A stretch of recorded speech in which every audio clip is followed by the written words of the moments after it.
Kiedy pęka serce, niewiele osób wierzy, że można je zszyć. By nie porywać się z motyką na słońce, warto najpierw zacząć od szycia odzieży, aby przynajmniej się w tym wprawić. Przy okazji można doskonalić swoje umiejętności pieczenia karpatki i obdarowywania uśmiechem reszty świata.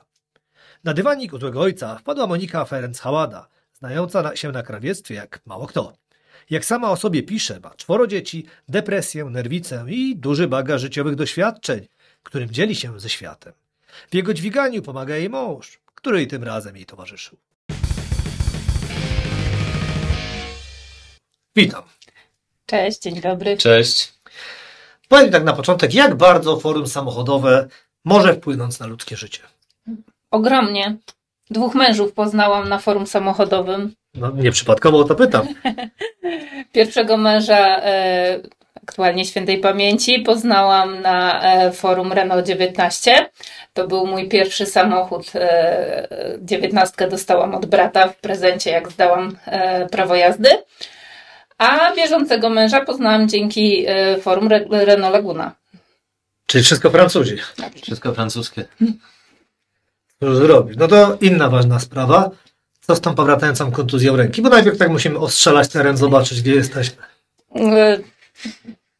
Moja kontuzja ręki ma ciekawą historię, bo zrobiłam coś bardzo złego. Uderzyłam psa. Ojej. Tak. Pies zrobił coś złego najpierw, więc jest remis. Znaczy był tu człowiek, który zjadł psa już, więc Nie. jeszcze macie sporo. Tak. przed My sobą. co nie zjedliśmy, za to pies zjadł nam. Pies Śniadanie. Przygotowałam Może sobie śniadanie i wyszłam z kuchni, żeby coś tam powiedzieć właśnie do męża. I wracając do kuchni, moich kanapek już nie było. No i zamachnęłam się, uderzyłam psa, trafiłam go w miednicę, także mi ręka pękła. Pękła mi kość w nadgarstku, a to był początek pandemii, więc chirurg mnie widział przez telefon.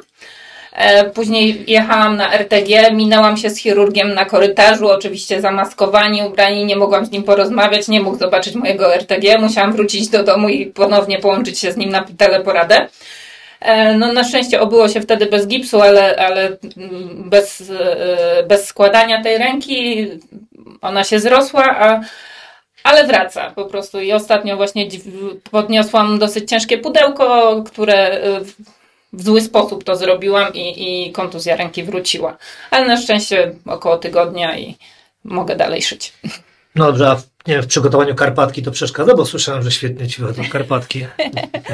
Nie, w przygotowaniu karpatki nic nie przeszkadza, tym bardziej, że w przygotowaniu karpatki świetnie pomagają dzieci, więc dajemy radę. Okej, to wróćmy jednak do szycia. Czyli mówisz, że w szyciu ci nie przeszkadza jakoś specjalnie, czy może jednak przeszkadza? Znaczy, jeżeli wraca kontuzja taka bolesna, to po prostu jest to usztywnienie na ręce 3 do 5, 7 dni, więc w teorii wtedy szyć się nie da, bo jest to prawa ręka, jestem praworęczna. Ale jestem w stanie pisać na klawiaturze, jestem w stanie obsługiwać klientów w moim atelier, więc pracować mogę, tylko samo szycie muszę troszeczkę przesunąć. Dobrze, a ile zajmuje, nie wiem, szycie bomberki? Bo widziałem, że te bomberki szyjesz coś. Podobało mi się, więc jak długo to zajmuje? Wiesz co, teraz już dużo krócej. Uszycie pierwszej bomberki w całości zajęło mi chyba 4 dni. Od początku, od projektu, od wykroju, poprzez wycięcie, poszywanie, uszycie ciętych kieszeni, wszycie podszewki, to tak pierwsza bomberka to było około 4 dni. Teraz, jak nikt mi nie przeszkadza i skupiam się od początku do końca tylko na tym jednym produkcie, no to jest około 1,5 do 2 godzin. A ślimak bez skorupki? Ślimak bez skorupki odnalazłam ostatnio, nawet sprzątając jednego. Ślimaki bez skorupki nazywały się ciepluchami. Nie miały domku i trzeba je było przytulić, pokochać i dać im ciepły domek. Ja zawsze staram się tak na drugą nóżkę znaleźć gościa, bo tydzień temu mówiliśmy o likwidacji pomrowów, jak to zrobić, dlatego pytam ciebie, skoro szyłaś. Pamiętam, że powiedziałaś, szyłam przytulanki w kształcie ślimaków bez skorupek i tak zastanawiałem się, jak od czegoś tak złego.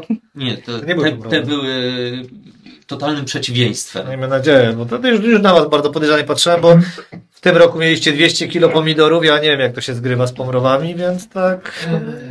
Gdyby nie pomrowy, oprócz 200 kg pomidorów, chyba 50 kg ogórków, mielibyśmy też kilkadziesiąt kilogramów arbuzów, ale wszystkie zjadły pomrowy. To jakiś wpływ miało później na to, że zaprzestałaś szycia tych ślimaków? Nie, ślimaków zaprzestałam już To dawno. już 11 lat chyba. Nie no, Kiedy?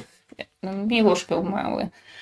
Tak, Więc ma 12. 2011 około. Tak, szyte. tak, 11, 12, nie, no 13, do do chyba 14? 14-15 jakoś tak jeszcze szłam ślimaki.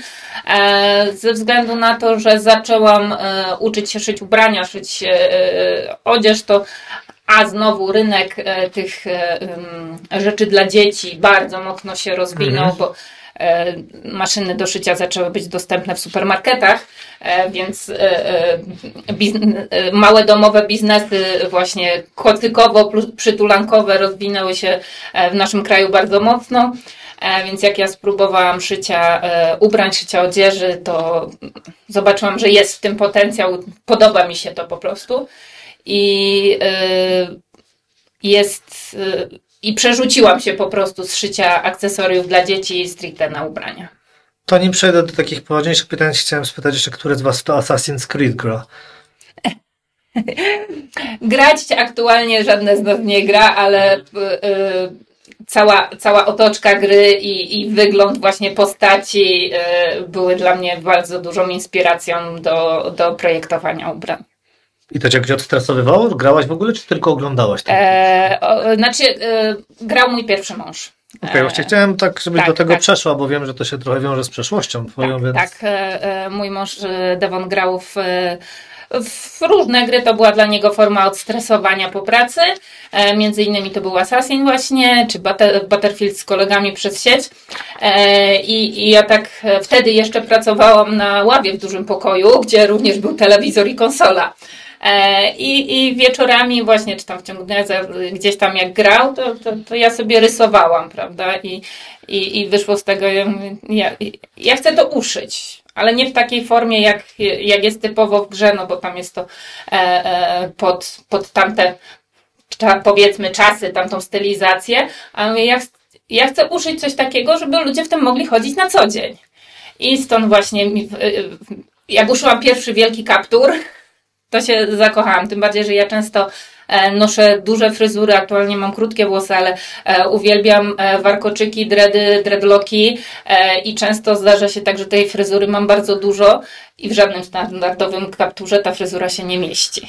A na przykład ja taką pogodę jak mamy aktualnie, no to ten kaptur jednak fajnie jest zarzucić. I jak się ma dużo włosów, to dobrze by było też, żeby jednak dotarł ten kaptur do głowy. Dobrze, tak powoli docieramy do kolejnego etapu, ale najważniejszym jest pytanie, jak to szycie terapeutycznie wpływa na ciebie? Powiedz mi, bo ono jest ewidentnie częścią już twojego życia, bardzo dużą. Bardzo dużą częścią to mało powiedziane. Szycie jest moim życiem. Bo raz, że jest formą utrzymania, jest to moja praca, a dwa, jest to właśnie forma wyrażenia siebie. Jest to wszystko, co piszę, co robię, jest związane z tym, że aktywnie uczestniczyłam w terapii, jestem po diagnozach i sam fakt szycia daje mi takie odstresowanie. Ja się odcinam, skupiam się na tym, co mam do zrobienia. Im więcej mam do zrobienia, czyli im bardziej kreatywny projekt wymyślę, tym bardziej jestem w stanie się, można powiedzieć, że odciąć, odizolować od świata problemów i takiej zwyczajnej codzienności. I wykorzystuję to w takiej właśnie formie tworzenia między innymi projektów no-waste'owych, gdzie zostają mi fragmenty materiałów po innych projektach i tworzę z różnych kawałków kolejne bluzy, czy narzutki, plecaki, różne rzeczy. Padło słowo diagnoza, możesz się tym podzielić? Chorowałam na chroniczne bóle głowy od praktycznie szkoły średniej i wyglądało to w ten sposób, jak dorośniesz, to ci przejdzie, jak zajdziesz w ciążę, to ci przejdzie, jak urodzisz, to ci przejdzie. No, doszłam do etapu, że miałam już 3 dzieci, byłam po różnych przejściach zdrowotnych i bóle głowy nadal mi nie przeszły. I trafiłam kiedyś na bardzo mądrą panią neurolog. Ja się regularnie badałam. Tomografia komputerowa głowy regularnie, no bo nie wiadomo, nikt nie mógł znaleźć przyczyny. I trafiłam do wspaniałej pani doktor neurolog, która zrobiła mi tomografię, przebadała wszystko, pukała mi młoteczkiem całe ciało, żeby znaleźć jakieś punkty nerwowe, które mogły być punktami zapalnymi do tych bóli głowy. Ale nic nie było. Nic nie mogła znaleźć. I tak kiedyś usiadłyśmy właśnie na kolejnej wizycie i mówi do mnie: pani Moniko, a była pani kiedyś u psychiatry? Ja mówię: no gdzie pani doktor? Przecież wszystko w porządku. Gdzie ja do psychiatry? No jesteśmy rocznikami takimi, gdzie jak my byliśmy dziećmi, nastolatkami, to na słowo psychiatra kojarzył się tylko takie choroby psychiczne typu schizofrenia, afazja czy cokolwiek, że tylko kaftan bezpieczeństwa, prawda, i ośrodek specjalny. I dla mnie to było przeogromnym szokiem, że ona mnie wysyła do psychiatry. Ale miałam akurat pakiet medyczny, w którym w roku kalendarzowym były wpisane w pakiet po prostu wizyty i u psychiatry, i u psychoterapeuty. No i tak po wyjściu z tego gabinetu mówi: ja wpisuję skierowanie, a pani zdecyduje, co z tym zrobi. I po powrocie do domu, po rozmowie z mężem: a dobra, no tyle przygód przede mną w życiu, zobaczymy też, jak to jest pójść do psychiatry, prawda? Byłam u psychiatry, byłam u psychologa, później mój psychiatra z psychologiem, z panią psycholog, psychoterapeutką się skonsultowali i pan doktor stwierdził, że mówi: mam plan, ale na razie jeszcze nie może mi nic powiedzieć, wprowadzamy farmakologię. I zaczęłam brać leki, chodziłam na terapię do psychoterapeuty. Nadal po pół roku już widziałam duże efekty, duże zmiany raz, że w moim postrzeganiu, raz, że w samopoczuciu przede wszystkim i w odbieraniu świata. I po około pół roku, właśnie już po wprowadzeniu farmakologii, po psychoterapii, dostałam diagnozę ogólnej depresji i nerwicy i zaburzeń lękowych. Okazało się, że bardzo emocjonalnie reaguję i stany lękowe, w które wpadam, powodują, zaczyna się od nerwów i wysoki poziom nerwu powoduje, że wpadam w stany lękowe, które automatycznie mój organizm broni się głównie bólem głowy, takim maksymalnym migrenowym bólem głowy. To ból głowy z taką odcinką. Monika potrafiła praktycznie przez cały dzień leżeć z bólem głowy, praktycznie bez kontaktu i w zasadzie po przespaniu nocy wszystko wracało do normy. Od momentu właśnie diagnozy chyba nie było ani jednej takiej sytuacji. Po wprowadzeniu farmakologii już przede wszystkim po nauczeniu się, po psychoterapii i po nauczeniu się funkcjonowania samej ze sobą. Bo jak psychoterapeutka pomogła mi dotrzeć do tego, skąd to się bierze, w których momentach to się bierze, co powoduje te najgorsze ataki, to z mężem i z dziećmi powoli przepracowaliśmy to w taki sposób, żeby unikać takich sytuacji, które powodują te ataki, a dwa, żeby radzić sobie, wiedzieć, co robić, jak takie sytuacje się zdarzają. Też psychoterapia dała mi bardzo dużo właśnie tego, że przeszła w autoterapię. Że ja sama ze sobą już teraz umiem pracować, dostałam narzędzia do pracy, żeby radzić sobie ze swoimi właśnie przede wszystkim z lękami i z tymi napadami nerwowymi. Nie? No, przede wszystkim tutaj najlepszym lekarstwem okazała się samoświadomość tego, co się dzieje, skąd to się bierze i farmakologia wspomogła, chociaż od dłuższego czasu już nie korzystasz. Prawie 3 lata. Tak. Prawie 3 lata jestem bez farmakologii, całkowicie. Ten czas właśnie bazując na samoświadomości, zresztą też mojej świadomości, jakby dało to leczenie. To, że jakby potrafimy przechodzić przez te sytuacje, które bezpośrednio powodowały te bóle migrenowe i praktycznie odcięcie.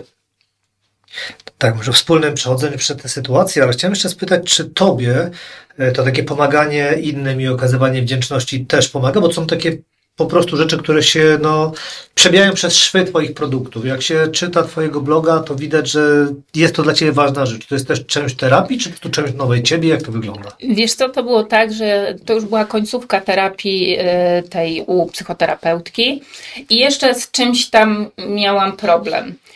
I moja psychoterapeutka zaproponowała mi, załóż nowy profil na Facebooku, zastanów się, co chcesz nim osiągnąć i tak go nazwij, ale mówi, nie zapraszaj znajomych, nie informuj nikogo o tym, że to zrobiłaś i brzydko się wyrażając, wyżygaj się ze wszystkiego, co w danym dniu cię męczy. Więc cel był trochę taki, żeby pozbyć się tych złych emocji, trudnych rzeczy danego dnia, a ja sobie to sama w sobie przekształciłam w to, że danego dnia, szczególnie jak mam bardzo zły dzień, lepiej jest znaleźć to, co było dobre.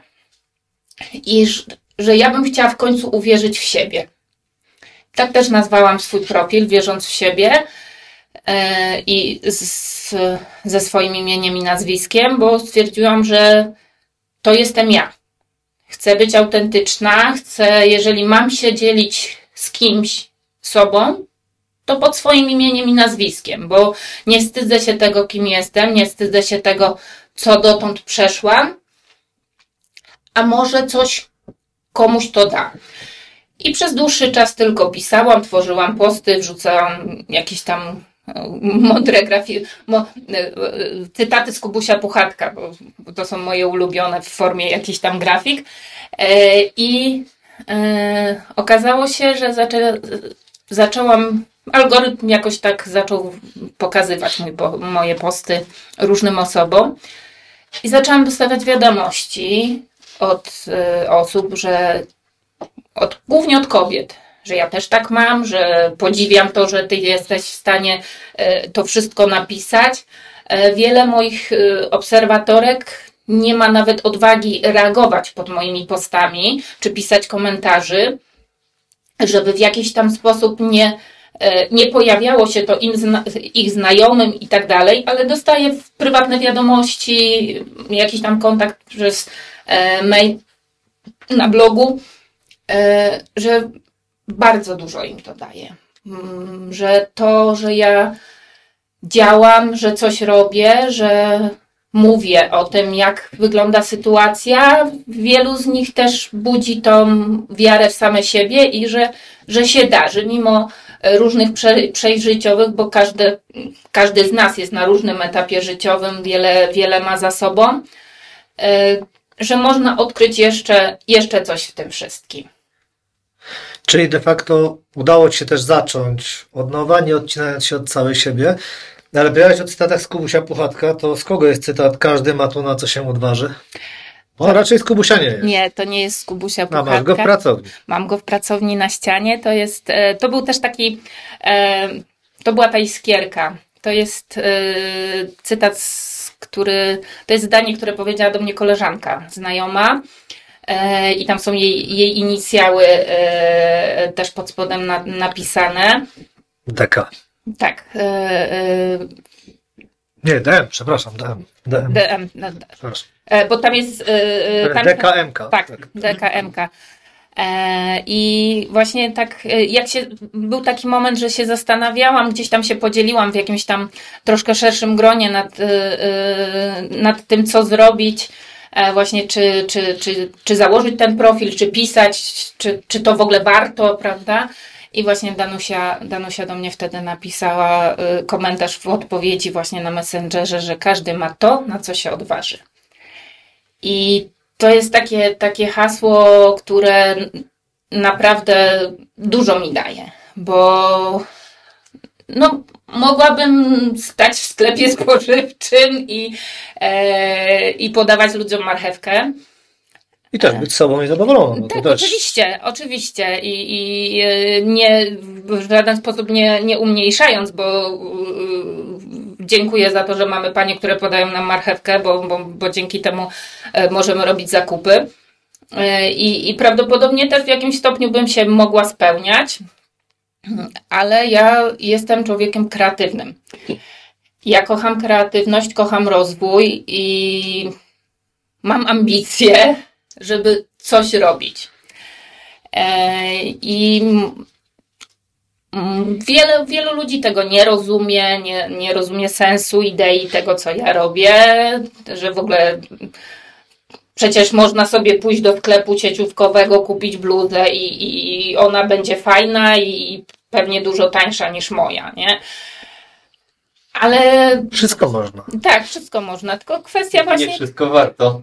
Dokładnie, nie wszystko warto, a w moich rzeczach, w moich ubraniach, poza wysokiej jakości materiałem, poza wyjątkowymi wzorami, poza nietuzinkowymi krojami, jest ogrom mojego serca. I ktoś, kto zna moją historię, zna mnie, chce mnie poznać, często kupuje u mnie rzeczy nie dlatego, że ich pilnie potrzebuje, bo to nie są rzeczy pilnej potrzeby, nie są to rzeczy też pierwszej ceny, więc jak mamy się zastanowić, co potrzebujemy kupić, to jest to trochę, to rzeczy od miśki trochę dalej są w hierarchii, ale mam klientów, którzy kupują ze względu na to, że chcą mnie wesprzeć, chcą mieć coś, co powstało z taką ilością serca i historii, a jak już coś kupią, jak już coś mają, to okazuje się, że chcą mieć tego więcej. Bo mam wspaniałe klientki, które co 2-3 miesiące zamawiają kolejną rzecz i jest to kolejna bluza czy kolejna sukienka, bo po prostu chcą mieć kolejne rzeczy ode mnie. Chcą się już głównie ubierać tylko u mnie. Bo raz, że już mamy bardzo dużą relację, bo znamy się nawet z trudnych momentów, bo zaczyna się rozmowa od bluzy, a często kończy się na totalnie innych tematach. Znam już dzieci moich klientek, wiem co lubią, czego potrzebują, wyszukuję dla nich specjalnie wzory i wiem, kiedy mają urodziny, bo akurat w kalendarzu była potrzeba zamówienia prezentu, a ja zapamiętuję rzeczy, więc wiele rzeczy, które klientki mi mówią, czy nie tylko klientki, w ogóle obserwatorzy, osoby, z którymi rozmawiam na co dzień, mówią mi dużo rzeczy i ja je zapamiętuję. I w kolejnych właśnie sytuacjach, kiedy jestem w stanie zapytać, a co tam u kota na przykład, który, nie wiem, pół roku wcześniej miał jakiś problem, prawda, czy dziecko sobie poradziło z egzaminem, czy cokolwiek innego. I tym buduję relacje, bo raz, że mnie to interesuje, bo moje klientki są dla mnie ważne, a dwa, że one czują się, że są dla mnie ważne. Dobrze, dziękuję Ci za tak rozbudowaną odpowiedź. Przebijało się w niej o potrzebach. No i nieprzypadkowo się spotkamy dzisiaj, bo wczoraj obchodziliśmy Światowy Dzień Zdrowia Psychicznego, czyli rzecz, o której trzeba mówić i wiem, że Ci to dużo kosztuje, ale chciałbym wrócić do tego, czy możesz powiedzieć, jak odnajdujesz tą radość pośród tego codziennego smutku, bo tak jak powiedziałeś, że codziennie starasz się znaleźć coś pozytywnego. Może powiedz innym, którzy właśnie jeszcze nie są na takim etapie jak Ty, jak znajdować te pozytywne takie momenty. Piszę posty 2-3 razy dziennie na moim Facebooku i Instagramie. Ten drugi post pojawia się wieczorem i jest on zazwyczaj, praktycznie codziennie staram się to słowo uprawiać tylko mi przyszło, ale dobrze, uprawiać wdzięczność. Codziennie wieczorem, na koniec postu, dzielę się z moimi czytelnikami takim hasłem dziękuję za dziś. I tam wypisuję 2-3 rzeczy, które w całym dniu były dobre, które były warte tego, żeby za nie podziękować. I czasem to jest, nie wiem, jabłko z naszego sadu, czasem czyjaś pomoc, czasem rozmowa z przyjaciółkami, czasem to, że zjemy wieczorem lody czekoladowe przed telewizorem, różne rzeczy. Rozpusta. Tak, jak się ma 4 dzieci, to jest duża rozpusta. I trzeba czekać, aż wszyscy No pójdą właśnie. spać. I to są takie małe chwile, które wieczorem pomagają odkryć, że ten dzień nie był jednak taki zły. Że w ciągu tego dnia zdarzyło się coś, co powoduje, że ten dzień jednak można zaliczyć do udanych. Bo złe momenty, trudne momenty, są cały czas. Szczególnie takie momenty, które na przykład mamy teraz, to są rzeczy złe, trudne, które ciągną się od kilku miesięcy. Więc można by się było już jakiś czas temu załamać i pochlastać, ale warto jest właśnie szukać małych rzeczy, które mimo tego wszystkiego, co jest złe, pomagają. Wiesz, to jest kwestia podejścia do życia, do codzienności. Jeżeli chcesz narzekać, nie ma problemu. Od samego rana, godzina 7, dzwoni ci budzik. Przecież można się załamać, chociaż sam go ustawiłeś, nie? Tak samo w drugą stronę. Każdego dnia możesz znaleźć coś dobrego, nawet jeżeli coś cię wkurzyło, nawet jeżeli dzień był kiepski, nawet jeżeli lało cały dzień. To zawsze znajdzie się coś fajnego. Warto być jak ta pszczółka, która wszędzie widzi wszędzie kwiatki, niż mucha. Pszczółki to dużo widzą, ale na wszelki wypadek w tym momencie tak wszystkim, którzy nie potrafią tak sami właśnie jeszcze tych rzeczy odnaleźć, tak przypomnę, że borykającym się z problemami psychicznymi zachęcamy zawsze do sięgnięcia po pomoc i tutaj sobie wypisałem garść numerów. Centrum Wsparcia dla Osób Dorosłych w Kryzysie Psychicznym to jest 870 2022. Telefon zaufania dla dzieci i młodzieży to 116 111. No i telefon wsparcia emocjonalnego dla dorosłych to 116 123. Oczywiście odwagi, ale niedawno słyszałem od znajomej podczas rozmowy, że posiadanie, akurat wtedy chodziło konkretnie 7 dzieci, to już prowadzenie mojej firmy, podobnie jest z 4. To samo w sobie wymaga już dobrej organizacji, żeby one się czuły zaopiekowane, ale gdzie miejsce o zadbanie o samą siebie, wiesz, sama piszesz, że jak to było zdrowie psychiczne to nie luksus, to podstawa, o którą warto dbać każdego dnia, więc jak zmagania z depresją wpływają na opiekę nad dziećmi? Przede wszystkim z dziećmi trzeba rozmawiać. To jest bardzo ważne. My mamy, nasze dzieci są w rozstrzale między lat niemalże 16, a niemalże 4. I z tymi młodszymi, czyli teraz w wieku prawie 8 i prawie 4, rozmawia się w inny sposób, ale też trzeba dawać im tą świadomość, że coś się dzieje, że są sytuacje, w których na przykład potrzebna jest cisza, w których potrzebne jest zasłonięte okno, przyciszona muzyka w domu, cokolwiek.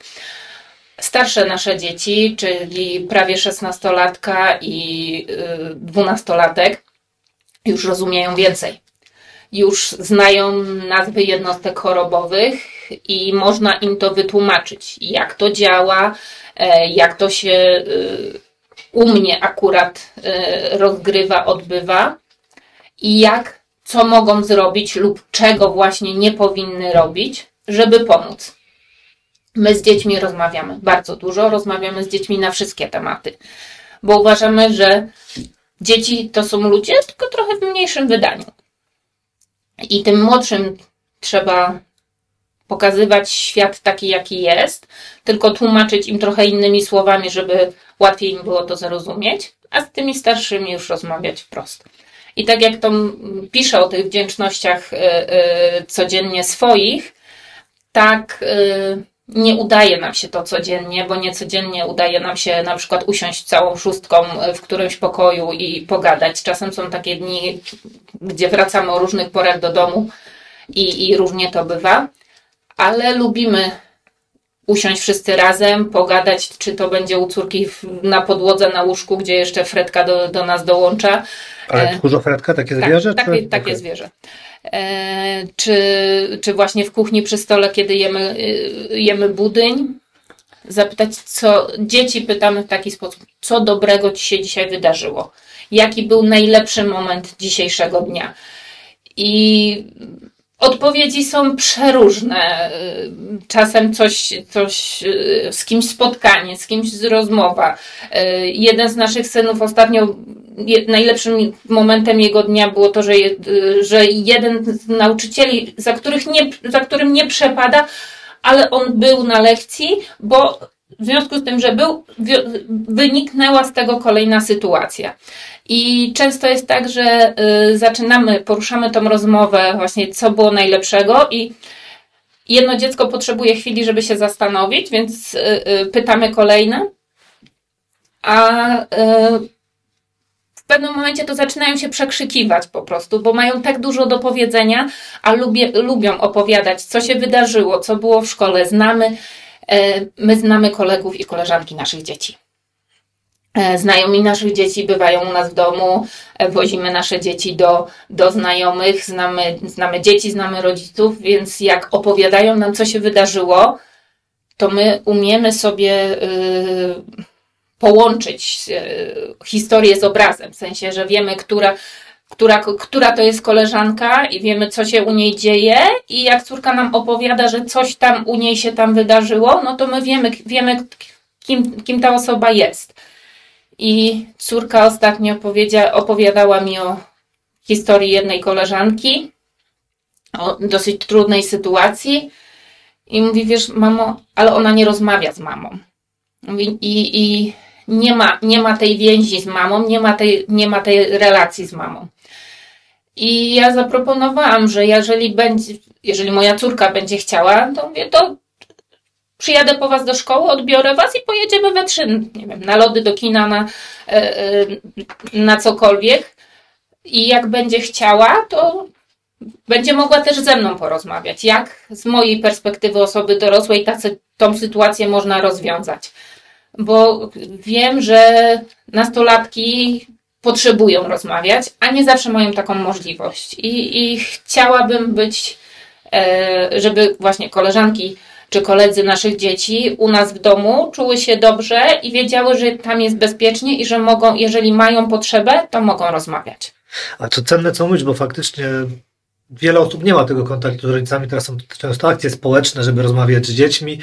No, mam znajomych, którzy faktycznie mają świetne więzi bo do tego chciałem później dojść, że właśnie też biologicznie dzieci są wtedy z różnych rodziców i też mam takich znajomych, którzy właśnie mają świetny kontakt z tymi dzieciakami, mimo że według takiej opinii mógłby to być jakiś rozluźniony kontakt, ale mam też znajomą, która akurat jest dokładnie w twoim wieku, bo tak rocznikowo idealnie i też jak ma problemy, to idzie rozmawiać z mamą swoją, co na przykład, mimo wszystko u ludzi w naszym wieku nie jest tak często, tak delikatnie rzecz ujmując, bo jednak... Moją najlepszą przyjaciółką jest moja mama. Szanuję, ale wiesz, mimo wszystko były tak trochę chłodniejszy fów, tutaj mogę pana męża spytać, że raczej u mężczyzn nie było to tak promowane w tamtych czasach.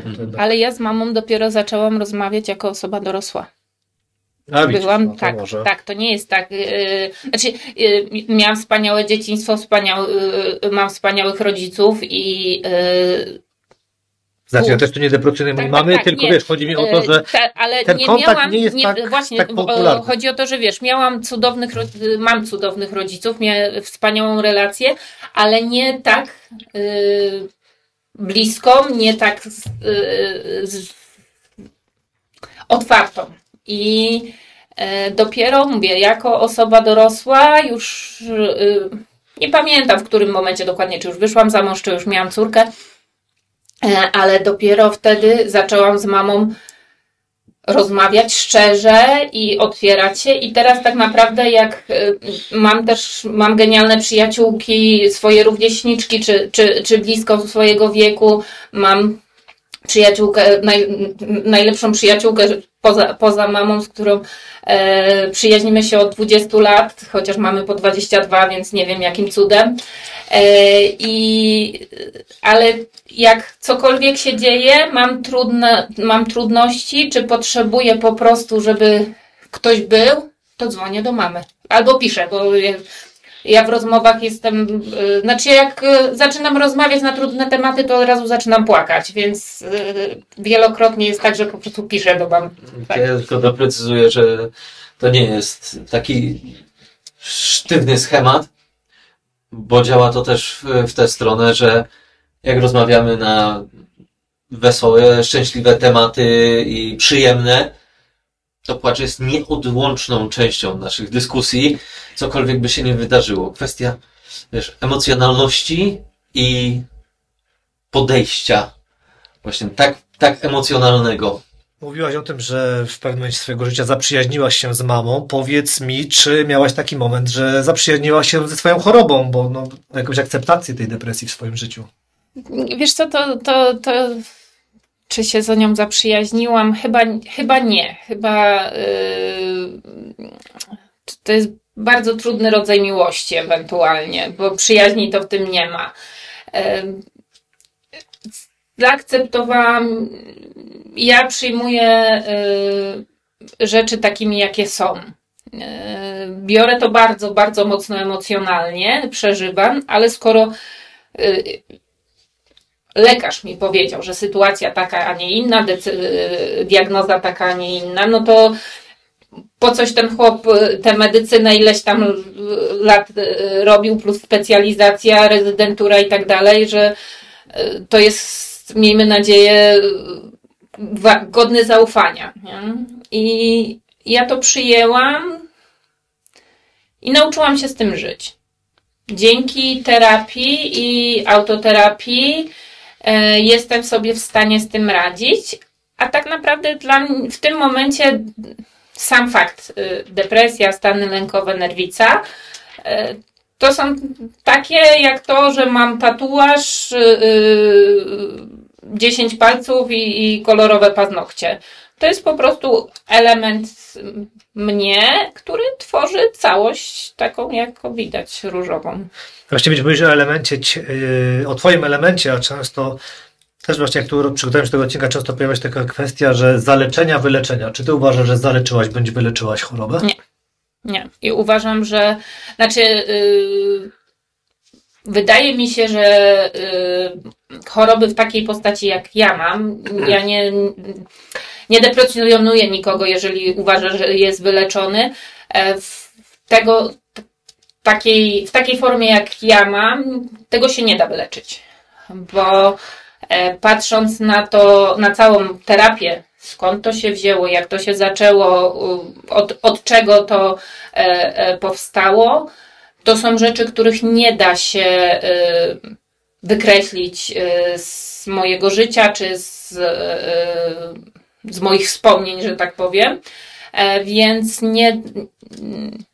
automatycznie choroba będzie ze mną prawdopodobnie zawsze, tylko ewentualnie w lepszej formie, trochę uśpionej. Ci wejdę w zdanie, bo ja nieprzypadkowo też o to pytam, bo podczas tych rozmów, przygotowując się do spotkania z wami, często jest taki problem i chciałem o to właśnie cię tutaj spytać, czyli co powiedziałbyś takim osobom, które te kolejne epizody depresji traktują jako swoją porażkę, że myślą, że wiesz, że zaniedbały zdrowie, że czegoś nie dopilnowały i ona wraca z ich winy, bo podczas depresji to obwiniasz często siebie, czy jak to wiesz, wygląda, czy bo wyrzucałem sobie, no nie wiem, cytując tutaj jedną z osób, że są wybrakowane, że coś się ponownie musiało przydarzyć. Kiedy tak była taka pierwsza chwila, kiedy, nie wiem, wzięłaś głęboki oddech i powiedziałaś, hej, no jest okej, no to tak jest. Po prostu to jest ze mną. Właśnie tak jak przed chwilą to powiedziałaś, ona została z tobą. Kiedy tak pamiętasz ten pierwszy raz, kiedy tak ci się zdarzyło to zaakceptować, że no...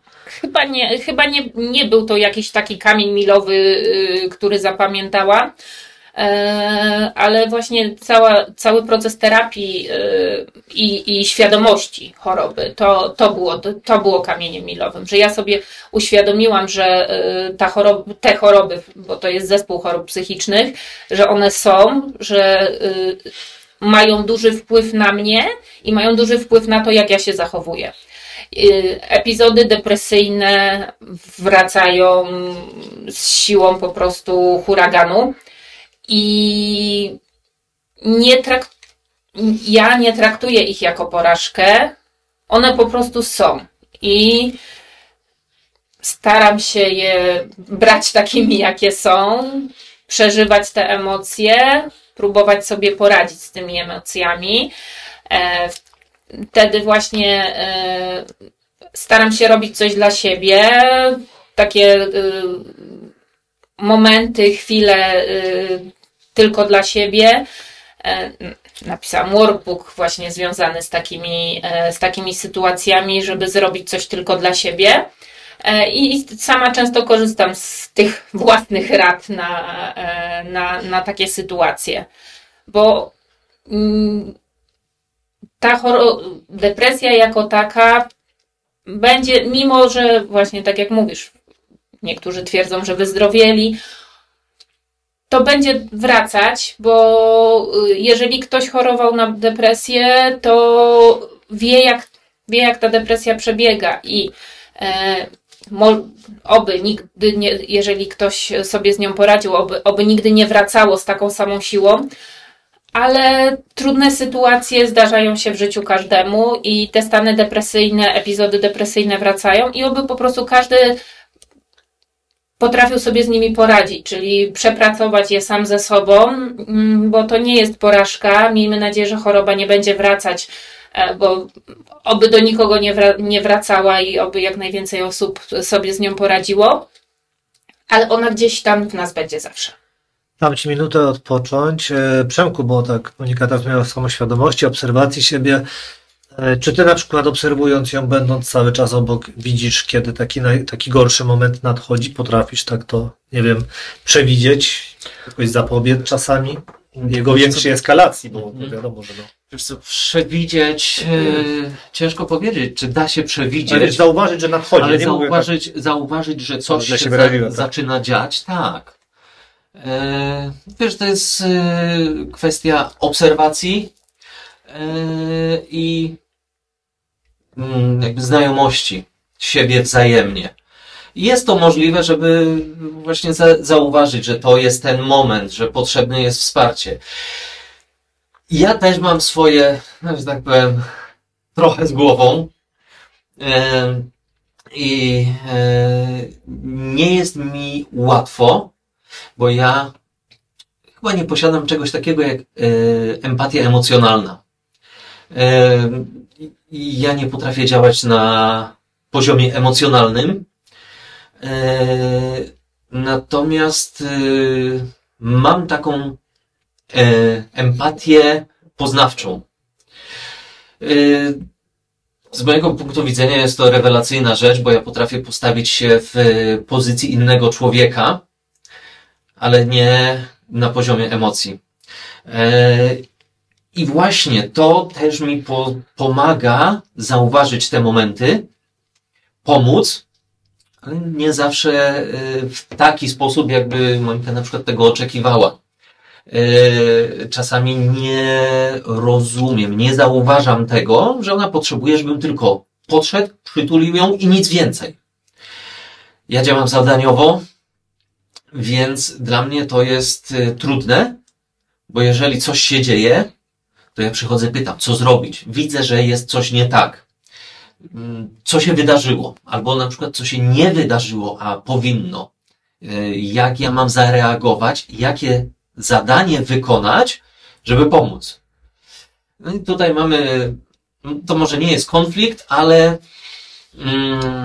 powiedzmy lekkie niezrozumienie się wzajemnie, ale z drugiej strony potrafiliśmy sobie to wypracować. W takich sytuacjach, jak Monika ma taki moment, ja go widzę, to przychodzi i mówi wprost: potrzebuję, żebyś mnie w tym momencie przytulił i mocno ścisnął. I ja wiem, że to jest właśnie moje zadanie. To nie jest rozwiązanie jakiegoś problemu, który w tym momencie się pojawił, tylko być. Dobrze. Wróćmy do Moniki, to jest też takie pytanie trudne, ale pojawiło się podczas przygotowań do tego i tak trochę rozbudowanie zacznę, no między innymi na przykładzie, nie wiem, skandynawskich państw udowodniono, że te długie, ciemne zimy, no one sprzyjają zaburzeniom, to się nazywało afektywne sezonowe, TSAD. No i też obniżonemu poziomowi serotoniny, dlatego Szwecja ma ten tak bardzo wysoki odsetek młodych osób zagrożonych depresją, z kolei Islandia to chyba jest teraz, była przynajmniej jeszcze parę lat temu europejskim liderem pod względem spożycia antydepresantów. No i do czego tutaj zmierzamy powoli do brzegu? Jak reagujesz na takie słowo o jesiennej depresji? Bo dawniej się mówi o handrze, teraz się mówi o jesiennej depresji, wiesz, coraz więcej tak osób mówi i nie chodzi mi tu o bagatelizowanie tych osób, które naprawdę się borykają z takimi rzeczami, czy nawet z tym wspomniałem SAD, ale o tej powadze choroby, bo taki cytat, wiesz, z tych internetowych mądrości to jest, że jesienią to prawie każdego dopadnie depresja, to co ty mówisz, że z tymi bólami głowy, że przejdą ci jak urodzisz, że to, wiesz, przez to, że to się stało takim nośnym tematem, to ja mam wrażenie przynajmniej i to osób, z którymi rozmawiałem, że ta depresja tak jakby traci na sile, bo nagle chcą przecież ci przejdzie, bo to tylko jesień. Czy można jakoś powiedzieć, jak ty to, tak, jak właśnie ty do tego podchodzisz? Znaczy, dla mnie pory roku nie mają na mnie wpływu takiego, tego emocjonalnego. Na mnie duży wpływ ma pogoda. Jestem przy okazji tych wszystkich zaburzeń, które mam, jestem meteopatą. Więc na przykład ja wiem mniej więcej dobę wcześniej, że będzie wiał wiatr. Wyładowania elektryczne typu burza, czy właśnie ulewy, a najwięcej wiatr powoduje to, że w domu wiatru nie słyszę. Teoretycznie nie czujemy wiatru w domu, jak on wieje, a ja go słyszę w swojej głowie. Bardzo mocno na to reaguję, więc tu pod tym względem ten okres jesienno-zimowy i tej wczesnej wiosny, kiedy się burze zaczynają, ma na mnie duży wpływ, ale to jest taki ten wpływ fizyczny. Jeśli chodzi o odczuwanie takie przygnębienia tego jesiennego, to najwięcej robi to, że po prostu jest dużo szybciej ciemno, prawda? Ten cykl dobowy jest krótszy, więc tu ma to znaczenie. A ja szukam sobie zajęć czy umilania czasu bez względu na pogodę. Teraz, kiedy mam pracownię poza domem, to jest trochę inaczej, bo było tak, że po prostu szłam szyć, projektować, ciąć. Dzieci mi często też towarzyszyły w pracowni. A teraz jak jestem w domu, to czy znajdujemy sobie coś razem do oglądania, czy gramy w planszówki, żeby te wieczory, jeżeli zdarza mi się po południu czy wieczorem być w domu, to żeby spędzać ten czas razem bez względu na to, jaka jest pogoda. Bardziej chciałem Cię tak dopytać o to, czy właśnie przez to, że tak często mówi się o tej jesiennej depresji, o tym, że to jest, czy nie masz wrażenia, że ktoś deprecjonuje twoją chorobę, że bagatelizuje, że ktoś powie ci, bo ci przejdzie, nie wydziwiaj, wypij sobie herbatkę, a to tak, opanuj szok. zjedz makaron, No, wiesz, tak, czy, idź pobiegaj. Czy przez to, że w internecie właśnie na jesieni nagle pojawia się ten wysyp mądrości, że poczytaj sobie książkę, przykryj się kocem i uspokój, czy czy te rady cię też nie dotykają, czy nie widzisz tego, bo skoro sama musiałaś farmakoterapią się leczyć, to wiesz. Mnie już nie. Ale bardzo mocno depresja jest deprecjonowana w naszym kraju. Chodzenie na terapię, chodzenie do psychiatry uznawane jest za słabość. A uważam, że trzeba mieć wielką odwagę, żeby się zdecydować na leczenie, na terapię i żeby stanąć przed samym sobą i stwierdzić, że ma się problem. Bo to jest problem. Problem własny. Depresja jest problemem własnym, często spowodowanym problemami zewnętrznymi, często spowodowany problemami związanymi z rodziną, pracą, z różnymi aspektami, ale nadal uznaje się, że jak ktoś ma depresję, to tak jak kiedyś się mówiło, że migrenę to może mieć królowa angielska, ciebie po prostu łeb boli, nie? No to ty nie masz tam depresję, to smutno ci jest, zjedz makaron, ich pobiegaj i ci przejdzie, nie? I niestety nadal bardzo mocno i zauważam to nawet w swoim środowisku, gdzieś tam w swoim otoczeniu, że ludzie nie rozumieją, czym są te choroby, czym jest depresja, czym są w ogóle zespoły chorób psychicznych, a nie, bo o takich rzeczach to się nie mówi, bo to nie wolno. Jak ja mówię głośno o tym, że no, jestem chora psychicznie, mam zespół chorób psychicznych, bo depresja, nerwica to są choroby układu psychicznego człowieka, więc są choroby psychiczne. I tak jak złamiesz rękę, to nikt ci nie powie, że przejdzie ci. A czemu jak łamie się nam dusza, mózg tak naprawdę, bo to ludzie uważają, że nam przejdzie. Wiesz, różnica jest taka, że chorób psychicznych nie widać, a bardzo często jest nawet odwrotnie. W rozmowach o depresji bardzo lubię przypomnieć przypadek Robina Williamsa. Aktora genialnego, świetnego, który miał wiele ról komediowych, który uwielbiał rozśmieszać ludzi, czy to na planie filmowym, jak nagrywali, czy prywatnie, o którym najbliżsi nawet nie wiedzieli, że chorował na depresję i no, można powiedzieć, że skończył tragicznie. No, co prawda nie pamiętam kiedy, od kilku lat już skończył nie żyje.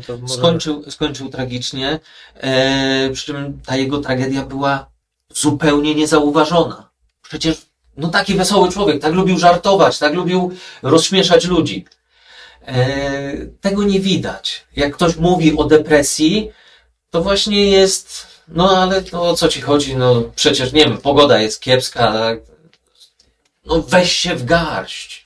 Tak. Nie, Miałam kiedyś komentatora, który pod wieloma postami mi pisał, że ja kłamię, że ja oszukuję, bo jak ktoś ma depresję, to o tym nie mówi. no, I bo w jak końcu starałam się, nie odpisywałam, bo staram się nie wchodzić w głupie dyskusje, ale w pewnym momencie już miałam dość, odpisałam, że ci, którzy nie mówią, prawdopodobnie już są na cmentarzu. Po prostu. Bo tak to się kończy. Jeżeli ktoś nie mówi o swojej chorobie, nie ma dostępu do pomocy, jest ta choroba bagatelizowana, to niestety, ale kończy się to najtragiczniej jak może. wiesz, to nie jest katar, że możesz sobie zostać z nim sam, posmarkasz się przez kilka dni i przejdzie. Z takimi chorobami, szczególnie z depresją, człowiekowi jest potrzebny drugi człowiek, żeby sobie z tym wszystkim poradzić. Jak tego człowieka nie ma, on się odwraca albo właśnie mówi weź się w garść, no to niestety nie pomaga, a nawet bardzo przeszkadza w normalnym funkcjonowaniu. Zresztą, jeżeli chodzi o choroby psychiczne, powiedzmy, pewne dolegliwości psychiczne, to świadomość w Polsce jest właśnie tragiczna. Chociażby nasz syn nie zdiagnozowany, ale prawdopodobnie w spektrum autyzmu. Wielokrotnie słyszeliśmy, że co my opowiadamy, bo przecież taki mądry chłopiec, taki inteligentny i taki same superlatywy. I jak właśnie mówimy, że to między innymi jest objawem jego spektrum, no ludzie patrzą na nas jak na idiotów. Bo jakby jest ta świadomość, że spektrum autyzmu to jest ten Rain Man, czy Tak. słuchacze znają. No raczej niech się dokształcą. Tak, Dustin Hoffman zagrał tam świetnie dorosłego gościa autystycznego, ale z totalnie innymi objawami. Spektrum nie przez przypadek ma taką nazwę, bo jest tak szerokie, że może być człowiek właśnie niezdolny do samodzielnego funkcjonowania, a może być człowiek, który jest genialny. Wysoko funkcjonujący. Powiem więcej, 3/4, może 90% mojej branży oprogramowania inżynierów, programistów, testerów obstawiam, że jest w spektrum autyzmu. Tyle tylko, że nie mają diagnozy. No po prostu dla społeczeństwa oni są trochę dziwni, żyją w swoim świecie tych komputerów. Nerdami są. Tak, są nerdami i tyle. Kraciaste flanelowe koszule i takie dziwactwa. Naukowcy. Ale wyciąga nas z tego spektrum, bo nie to naszym tematem jest, ale już byli nerdowie, pojawiło się forum, to zmienimy zupełnie kierunek, więc trudne się wylosowało. Użytkownicy forum uchodzą za lekko spaczonych na punkcie tego, o czym dyskutują. Od forum zaczęliśmy, więc pójdziemy właśnie w tym kierunku. Czy po takich kontaktach jak na forum łatwiej jest zdecydować się na nowy samochód, czy na nowy związek? I to do Moniki pytanie naokoło, ale chciałem, żebyśmy doszli do tego na koniec. Wiesz co, teraz już chyba tego nie ma, ale kiedyś jak fora internetowe były typowo forami, to te społeczności budowały się inaczej, bo na forach internetowych spotykali się ludzie zafiksowani na konkretny, nie wiem, model samochodu, markę samochodu, bo jeszcze był przecież Pikur, tak, skupiający wszystkich fanów renówek. I spotykasz się z tymi ludźmi, których poznałeś przez internet, najpierw w małej społeczności, na spotach lokalnych, później na spotach większych, na przykład wojewódzkich, po czym buduje się my to nazywaliśmy rodziną, bo to byli naprawdę ludzie, którzy byli nam jak rodzina wtedy i całą ekipą jedzie się później na zloty na przykład ogólnopolskie, czy nawet międzynarodowe i buduje się tam relacje. Teraz w dobie mediów społecznościowych i szybkich komunikatorów już jest pewnie trochę inaczej, ale na początku, jak te fora internetowe istniały, to te więzi się budowały i tak naprawdę od moich pierwszych kontaktów na forum Renault minęło 17 lat. I nawet 18, bo ja miałem 19 lat, jak zdałam prawo jazdy. I poznałam tam naprawdę niesamowitych ludzi. Jak zaczęłam się spotykać z ludźmi z Renault 19, to byłam w totalnie innej relacji z kimś, kto nie miał takiej zajawki na 19 w ogóle na samochody jak ja, ale był ze mną, no i tam ta relacja gdzieś tam się rozsypała i poznałam tak naprawdę na pierwszym spocie mojego pierwszego męża, który wtedy był też w innej relacji. My się kumplowaliśmy, mieliśmy fajny kontakt i no, gdzieś jak te nasze poboczne relacje, że tak powiem, się rozsypały,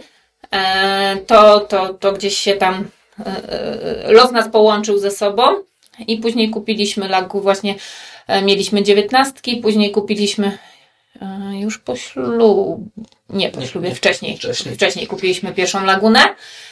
Tak, Przemek się śmieje, dlatego że z Przemkiem poznaliśmy się w klubie Laguny. Przemek znał mojego pierwszego męża, a wręcz do tego stopnia, że Przemek był na moim ślubie pierwszym. Właśnie, dlatego o to forum pytam, bo tak jak liczę pobieżnie, to widzę, że też szybko poszło, bo skoro 19 lat, to między 2007 a tym 11 jeszcze auto zmieniliście, tak? I wtedy się poznaliście z Przemkiem. Tak, my się znamy się od 8 albo od 8 na forum. Tak. Kiedy ja kupiłem Lagunę? swoją pierwszą Lagunę. A osobiście poznaliśmy się w 9 w maju. A z pierwszym mężem kiedy się poznałaś? Bo to by wynikało już 2007. Tak. W 2007.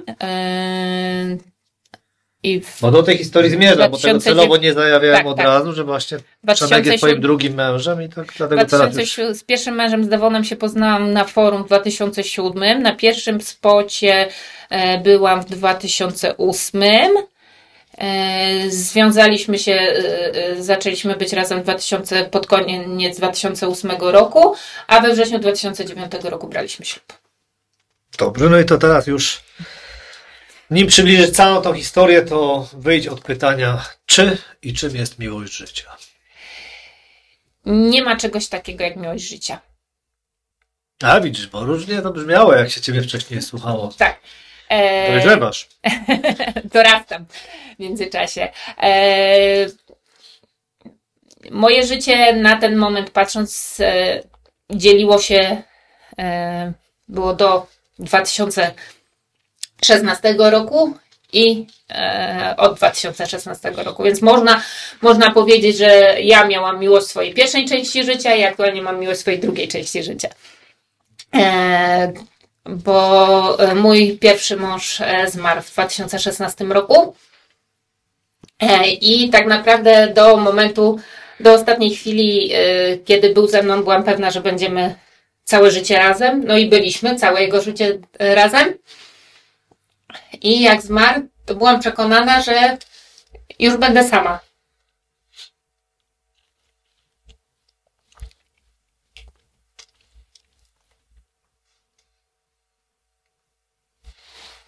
Spokojnie, mamy czas. Że moje życie już się tak, że już będę tylko ja i dzieci i że tak ma być po prostu. I z Przemkiem znaliśmy się, mieliśmy jakiś tam kontakt internetowy I spotkaliśmy się gdzieś tam w międzyczasie przypadkiem, jak pracowałam, byłam na targach. I później następny raz spotkaliśmy się właśnie w dniu pogrzebu mojego pierwszego męża. Nie widzieliśmy się. W międzyczasie 1 stycznia 2017 roku w okolicach godziny 1 w nocy Później. dostałem tak solidny opieprz, bo w Sylwestra napisałem życzenia noworoczne, jak to zwykle bywa. I zaczęliśmy rozmawiać od słowa do słowa, że zapytałem, jak sytuacja. Wiedziałem wszystko dobrze. No i Monika zapytała wtedy, jak sytuacja u mnie. Że ja siedzę sobie sam i sobie świętuję. I wtedy była zaskoczona, bo wiedziała, że w tamtym czasie byłem żonaty, a jednak byłem sam. Też w 2016 życie mi się pozmieniało, wywróciło trochę do góry nogami, ale o tym nie rozmawialiśmy. I właśnie w tego Sylwestra, a w zasadzie to już był Nowy Rok, tak, Monika się, można powiedzieć, odpaliła. Jak jej powiedziałem i zebrałem solidnie za to, że dopiero wtedy powiedziałem, a nie mówiłem o całej sytuacji. No, jak mogłem ci mówić? Przecież ty przeżyłaś tutaj tragedię, a to, co ja przeżywam, no to jest pikuś, nie? No. I tak później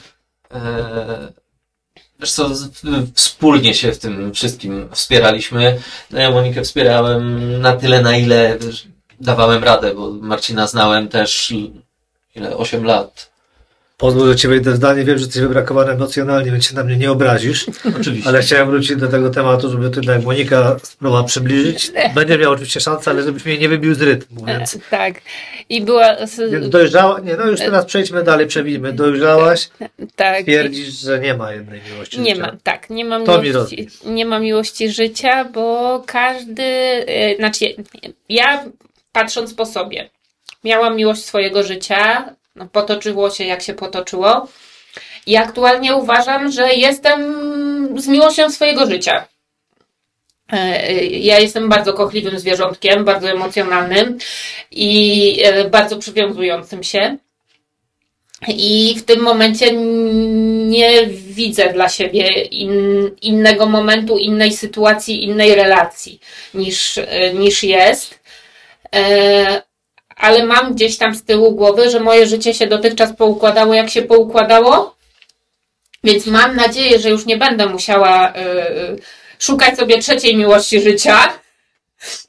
Ale wiem, że takie opcje są. No, życie jest nieprzewidywalne bardzo mocno, ale miłość życia jest w tym momencie.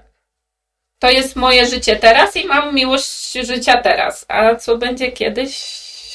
Obym się nie musiała już więcej przekonywać, że trzeba będzie szukać trzeciej miłości życia. Miłość jest w tym momencie bardzo ładny cytat. I teraz wróćmy do ciebie. Co chciałbyś dodać, młody człowieku, do tej kwestii? To on już się wybił, to on już nie powie. Ale wspierał mnie bardzo mocno właśnie w tym, wszystkim, co się działo. Pomógł mi bardzo mocno tym, że znalazł dla mnie samochód. Bo chciałam Renault? kupić... Oczywiście. No dobrze.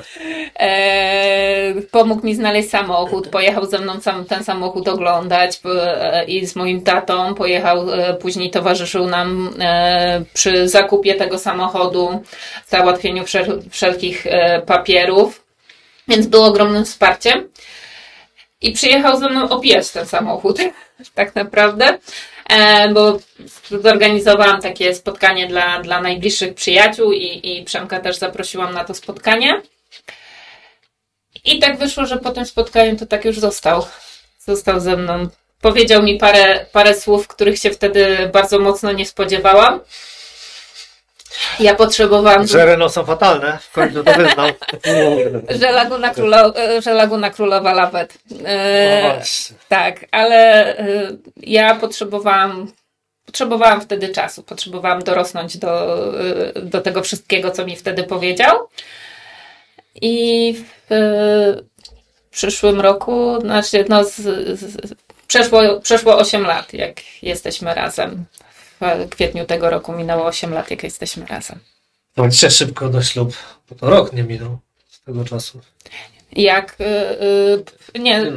ponad rok. W kwietniu, jesteśmy razem od kwietnia 2017 roku, A czerwiec 18. a czerwiec 18 No braliśmy dobra, ślub. racja, dobra. Jak ty tam? Jakieś teraz dodajemy coś? Teraz my dodajemy? On jest przyzwyczajony do tego, że ja mówię. To dodajcie może o tym, jak wasze dzieciaki potrafią pogodzić to, że jest drugi tata, bo podobno mówią per tata Marcin i tata Przemek. To Tak, teraz tak. może ty to powiedz z Wiesz twojej co, perspektywy. Wiesz co, nie ma żadnego problemu, żadnego... Ja nie mówię, że problem, Nie. chciałbym poznać twoją perspektywę. Jasne. Wiesz co? Ciężko mi powiedzieć, bo dla mnie to jest po prostu normalne. My mamy 4 dzieci. A że starsza 2 to nie mój materiał genetyczny, aczkolwiek uważam, że Przez osmozę. przez osmozę nie wiem jak. Starsze też przejmują dużo po mnie. Łącznie z tym, że chyba w 2018, 17 to było, byłem ze starszakami na urodzinach ich kolegi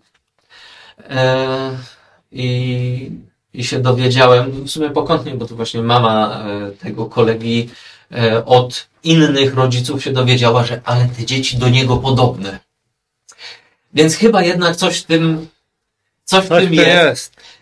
I jest to, wiesz co, jest to zupełnie naturalne. Dzieci same chciały mówić tato i wiesz, ja jestem dla nich tatą, one są dla mnie moimi dziećmi